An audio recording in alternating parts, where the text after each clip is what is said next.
Israel launches major strikes on Iran. And also, Air India crash kills at least 265.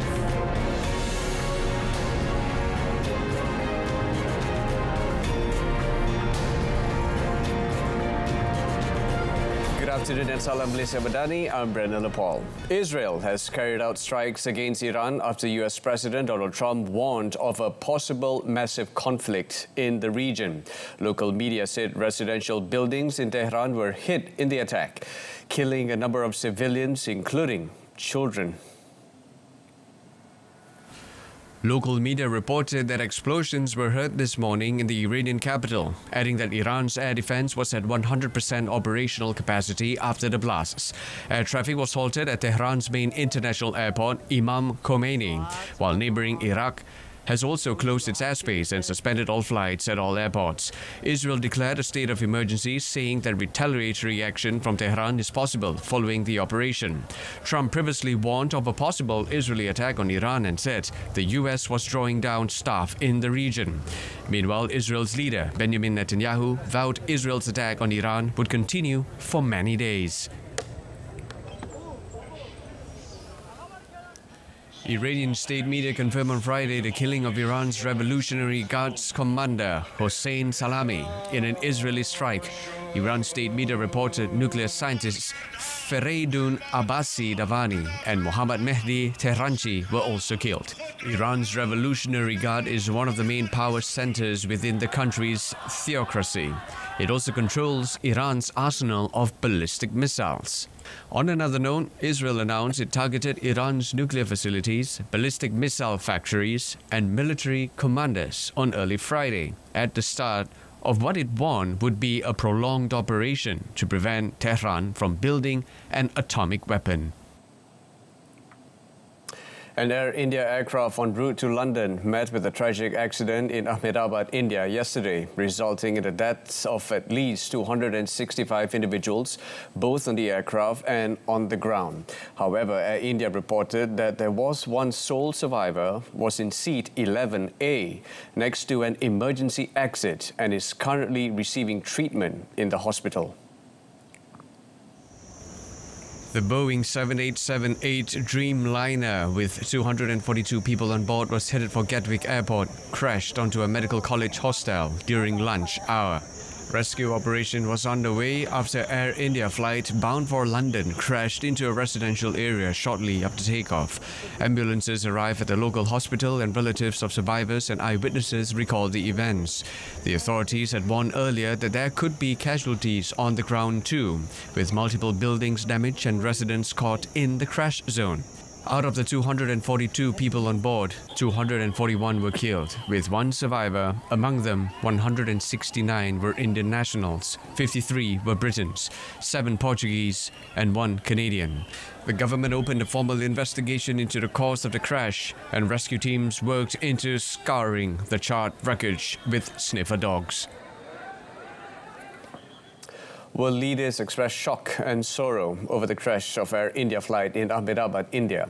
Indian Prime Minister Narendra Modi said the tragedy had stunned and saddened the nation. Meanwhile, Britain's King Charles III, in a message posted on X, said he and Queen Camilla were desperately shocked by the terrible events in Ahmedabad. He said special prayers and deepest possible sympathy are with the families and friends of all those affected by this appallingly tragic incident across so many nations. Air India confirmed that 53 Britons were on board. Prime Minister Datuk Seri Anwar Ibrahim also extended condolences on behalf of the government and people of Malaysia to the families and loved ones affected by the tragedy. Russian President Vladimir Putin, in an official telegram published on the Kremlin's website, expressed deep condolences and conveyed words of sincere sympathy and support to the families and friends of the victims. US President Donald Trump said India plane crash was terrible, adding that the US has offered help to India. Authorities in India continue to carry out rescue and relief operations at the crash site in the residential area, while investigations are underway to determine the cause of the tragedy. Malaysia stands in solidarity with the governments and people of India, the United Kingdom, Portugal and Canada following the tragic crash of Air India flight AI-171, which went down shortly after takeoff from Ahmedabad Airport on 12th of June. The Consulate General of Malaysia in Mumbai has confirmed that no Malaysians were on board the aircraft, adding that it is closely monitoring the situation and will provide updates as necessary. The Foreign Ministry in a statement on Thursday expressed its sincere sympathy and heartfelt condolences, especially to the families who lost their loved ones and those affected by the tragedy. US sees no immediate reason to ground Boeing 787 after Air India crashed. Transportation Secretary Sean Duffy and Acting Federal Aviation Administration Head Chris Rochelle said they have reviewed footage of the crash in India and have not seen any immediate safety data that would require halting Boeing 787 flights. And in this investigation, we are going to follow the facts. As the acting administrator will discuss, we're in the process of deploying a team from the FAA, from the NTSB. We also have GE and Boeing that are deploying their resources and investigators to India. I would just note that India leads the investigation. We're there to provide any assistance that India may need as they go through which appears to be a somewhat lengthy investigation on this crash. Duffy also emphasized the U.S. government will not hesitate to implement any safety recommendations that may arise. The devastating Air India crash seems certain to embroil Boeing in further rounds of negative headlines at a time when it has shown progress under new leadership. Air India CEO Campbell Wilson said investigations would take time and the airlines had deployed a team of caregivers to assist at the scene. And a helpline had been set up for friends and family of those affected by the crash. British Prime Minister Keir Starmer announced the government had dispatched an investigation team to India following the crash of Air India plane. In other news, the UN General Assembly on Thursday adopted a resolution demanding an immediate ceasefire in Gaza and urging nations to take all measures necessary to place pressure on Israel. Following the United States veto of a similar push in the Security Council last week, the General Assembly adopted the non-binding resolution by a vote of 149 to 12 with 19 abstentions. The text demands an immediate, unconditional and permanent ceasefire in Gaza, as well as the immediate and unconditional release of all hostages. And silence is complicity. Humanity is bleeding in Gaza, and the world must choose to uphold the law, dignity, and life, or to betray them all. It is time. It is time to break the silence. It is time to end the siege. Time to stop this madness, and time to stand with Palestine. History did not start on October the 7th. This is a struggle of 7 decades and still ongoing. In October 2023, the General Assembly called for an immediate humanitarian truce in Gaza, with 120 votes in favor. In December the same year, 153 countries voted to demand an immediate humanitarian ceasefire. Then, in December 2024, it demanded, with 158 votes in favor, an immediate, unconditional and permanent ceasefire. On another note, the United Nations UN said there was a full internet blackout in the Gaza Strip, likely due to military activity damaging the last cable into the enclave, which has paralyzed aid operations. Deputy UN spokesperson Farhan Haq explained that in a context already limited by physical access restrictions and widespread damage, emergency services are cut off and civilians cannot access life-saving support. They warned that this is not a routine outage, but a total failure of Gaza's digital infrastructure. Lifelines to emergency services, humanitarian coordination, and critical information for civilians have all been cut. There's a full internet blackout, and mobile networks are barely functioning. Echoing the statement by the UN, the Palestinian Authority said all internet and fixed-line communication services in the Gaza Strip had been cut following the targeting of the last remaining main fiber optic line. It accused Israel of attempting to cut Gaza off from the world. It added its maintenance and repair teams had been unable to safely access the sites where damage occurred to the fiber optic cable. The Palestinian Authority added that Israeli occupation continues to prevent technical teams from repairing the electrical components.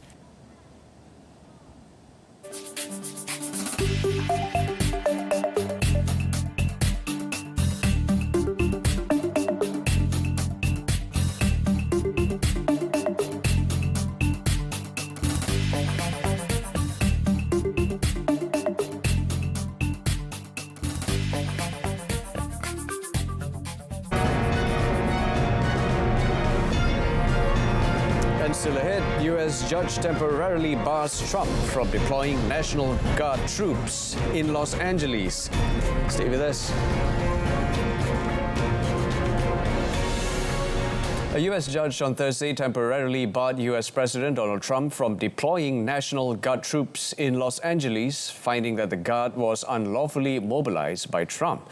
Judge Charles Breyer ordered the National Guard to return to the control of California Governor Gavin Newsom, who sued to restrict its activity. Breyer's orders will take effect at noon on Friday. The Trump administration immediately appealed the judge's order. The ruling came hours after Department of Homeland Security Secretary Kristi Noem pledged to liberate Los Angeles at a press conference that was dramatically interrupted when federal agents dragged Democratic U.S. Senator Alex Padilla out of the room, forced him to the ground, and handcuffed him. Trump summoned military troops to Los Angeles to support the civilian police operation over the objection of Newsom, an extraordinary and rarely used measure. The Foreign Ministry said on Thursday no Malaysians have been reported to be affected by the ongoing protests in Los Angeles, United States. It said the Consulate General of Malaysia in Los Angeles is closely monitoring the situation following widespread demonstrations that have led local authorities to enforce a nighttime curfew in parts of the city. In a statement, the ministry also urged Malaysians in Los Angeles and surrounding areas to remain vigilant, comply with local laws and stay informed through reliable sources. It added the Consulate General's Chancery building located within the curfew zone in that city remains open and continues to operate as usual. Malaysians have also been advised to stay away from active protest sites and areas with heightened tensions and to be prepared for potential traffic disruptions, including freeway closures. NATO chief Mark Rutte said he is pretty confident of getting a deal on boosting defense spending at a summit later this month as he met European allies in Rome. He joined foreign ministers and diplomats from Italy, France, Germany, Britain, Poland, Spain, Ukraine and the EU who vowed to play an even greater role in ensuring their own security. Their talks came ahead of a NATO meeting in The Hague on 24th to 25th of June, where the focus will be reaching a deal that satisfies US President Donald Trump's demands for allies to spend 5% of GDP on defense. Rutte is urging NATO members to commit to 3.5% on direct military spending by 2032, an additional 1.5% on broader security-related expenditure. Discussion which is now taking place. We are discussing the final decisions we will take in The Hague. I'm pretty confident, indeed, as is the foreign minister, that we will get to a joint position, all 32. In a joint statement afterwards, the foreign ministers and diplomats promised to play their part, saying that European countries must play an even greater role in ensuring their own safety. They noted that the NATO summit in The Hague will demonstrate their unity based on an enduring transatlantic bond, an ironclad commitment to defend each other and fair burden sharing. But also to be in the best possible position when A North Korean naval destroyer damaged in a botched launch last month has been relaunched, with leader Kim Jong-un presiding over the ceremony. The ceremony for the ship, baptized the Kangkon, was held at the Rajin shipyard up the coast from where the botched launch occurred. Last month, Pyongyang said an accident happened in a 21st of May attempt to launch the 5,000-ton destroyer in the northeastern port city of Chongqing, with the mishap crushing sections of the bottom of the newly built ship. Kim called the incident a criminal act caused by absolute carelessness, and state media reported the arrest of 4 officials in connection with the botched launch. The South Korean military estimated that based on its size and scale, the new warship is similarly equipped to the 5,000-ton destroyer-class vessel Chohyun, which North Korea unveiled in late April. According to South Korean news agency Yonhap, Kim has approved a plan to build 2 more destroyer-class vessels next year. Officials from Ukraine and Russia said they had swapped a fresh group of prisoners of war, the third exchange this week, as part of a deal agreed at peace talks in Turkey. In Istanbul last week, the 2 sides agreed to each free more than 1,000 prisoners of war, all wounded or under the age of 25, and return the remains of killed fighters. Ukraine's President Volodymyr Zelensky said the fighters of Armed Forces, National Guard and Border Guard Service had returned to the country, with all of them requiring medical treatment as they were severely wounded and seriously ill. Russia's defense ministry also confirmed the swap, saying in a Telegram post that a group of Russian servicemen was returned from Ukraine. The exchanges are the only concrete outcome from 2 rounds of peace talks in Istanbul, at which Russia rejected calls for an unconditional ceasefire and demanded Ukraine give up large swathes of territory and its bid to join NATO. The first stages of the swap took place on Monday and Tuesday, with Russia on Wednesday handing back the remains of 1,212 Ukrainian soldiers killed fighting Moscow's invasion. China urges Japan to stop its dangerous actions that pose risks to maritime security. Foreign Ministry spokesman Lin Jian said that after Japan's defense ministry claimed an abnormal close encounter between the Chinese People's Liberation Army (PLA), Navy aircraft carrier Shandong and a Japanese patrol plane over the Pacific Ocean. 国际法和国际惯例。 关于你说的具体问题，两国的防务部门正通过既有渠道保持沟通。需要强调的是，日本舰机对中国正常的军事活动进行抵近侦察，是造成海空安全风险的根源。中方敦促日方停止此类危险行为。 On Wednesday, the Chinese aircraft flew as close as 45 meters away from a Japanese Self-Defense Forces patrol plane after taking off from a moving aircraft carrier. Although there was no damage to the Japanese plane or injuries among its crew, Japan had expressed serious concerns over the abnormal approaches. China's Foreign Affairs Ministry rejected Japan's claims and added that the defense departments of the 2 countries are maintaining communication through existing channels. EU countries have given final approval to new tariffs on fertilizer imports from Russia, a move aimed at throttling Moscow's war effort in Ukraine that has upset some European farmers. Justice ministers from the bloc's 27 nations signed off on the measure, which also puts a levy on additional farm products during a meeting in Luxembourg. Michal Baranovsky, Under-Secretary of State for Trade for Poland, which holds the EU's rotating presidency, said these measures increase the bloc's economic security by reducing dependencies on Russia. He noted that the US is further reducing Russia's export revenues and therefore its ability to finance its war in Ukraine. The regulation will enter into force next month and also covers Russia's ally, Belarus. It targets nitrogen-based fertilizers as well as all farm goods that had not yet been affected by sweeping tariffs that came into force last year. The levies it imposed will increase gradually up to a point where they would make imports unviable in 2028. European farmer groups had opposed action on fertilizers, fearing an increase in prices, with Russia still a major supplier.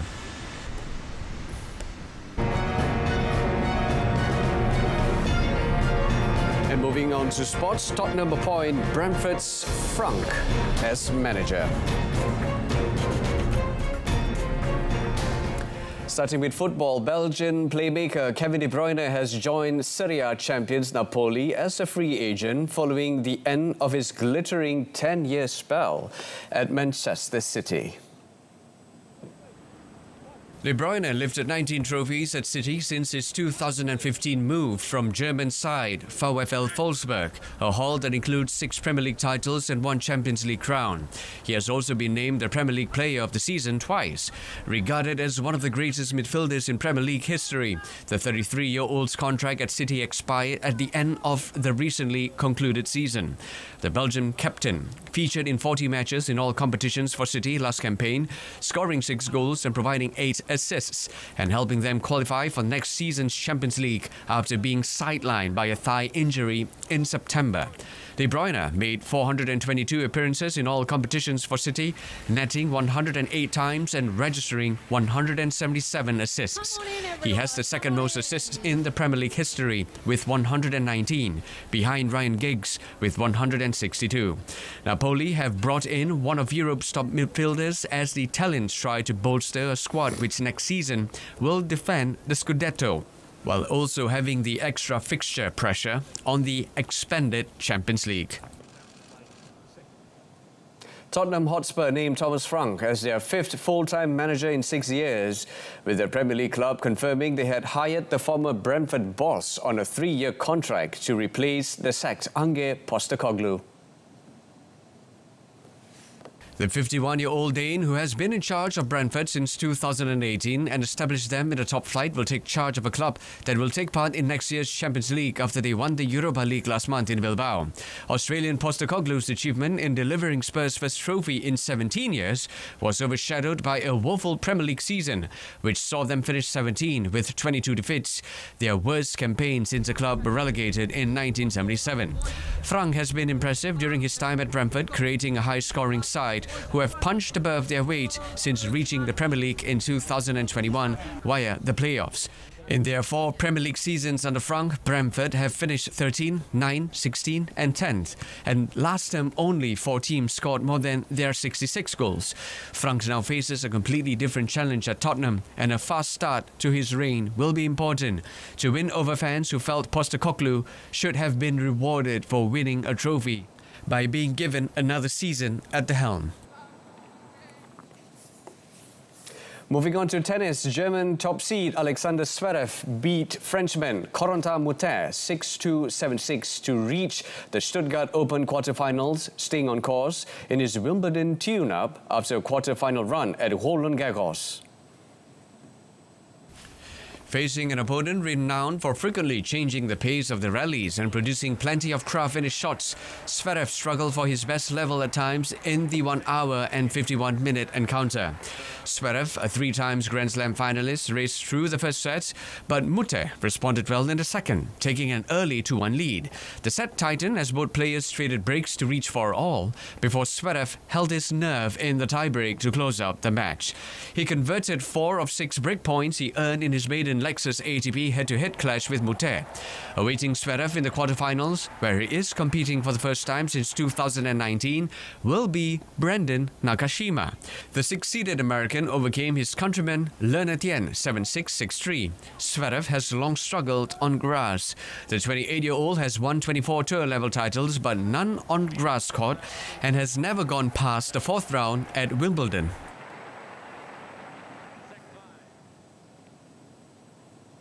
In another match, Felix Auger-Aliassime earned his first win on grass in nearly 3 years, defeating France's Giovanni Pesci-Pericard 6-4, 6-4 to move into the quarterfinals in Stuttgart.